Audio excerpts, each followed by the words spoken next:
And just weeks after unveiling plans to invest $2 billion in Indonesia, Grab has set its sights on its next major growth market, Vietnam. The Singapore-based ride-hailing operator has told Reuters it will be investing several $100 million in the country. It's part of Grab's plan to evolve into a super app, a one-stop shop of services ranging from rides to food delivery and even financial services. But as CNA's Tung Ngo reports, the road ahead may not be so smooth. Well, Grab so far has been the biggest ride-hailing services in Vietnam. But as you said, Vietnam has been emerging as one of the next big growth market for Grab. According to the company, Grab Vietnam ranked third or fourth in Grab's top markets. The company said that it posted a remarkable growth in the last few years, and particularly in the food delivery services. For example, in 1 year, it posted an increase of more than 250 folds.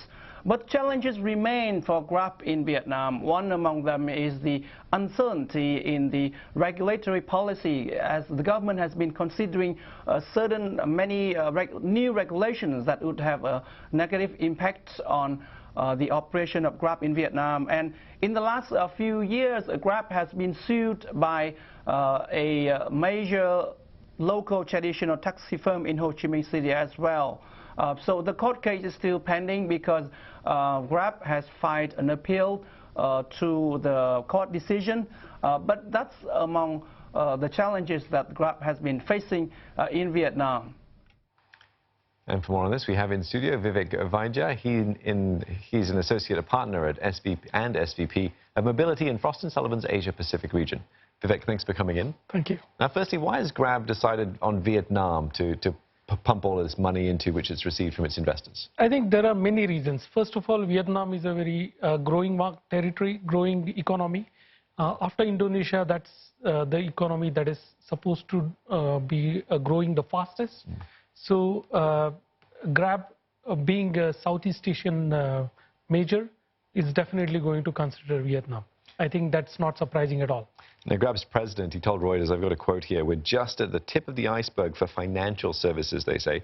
He says, how do you see apps like Grab moving into the sector? So what Grab has done very smartly is first they started off as a taxi hailing application, then car sharing application. So they have tapped a very untapped segment, which is what they call as micro entrepreneurs. And now with these micro entrepreneurs, they want to expand into all their needs. So they want to make sure that they get finance, they get credit. And because of that, and this is, mind you, this is a very untapped segment. A normal conventional banking channel fails to reach out to this kind of customers. They fail to give them proper credit ratings. With Grab, they have their data. They can easily make out who's a good paymaster and who's not.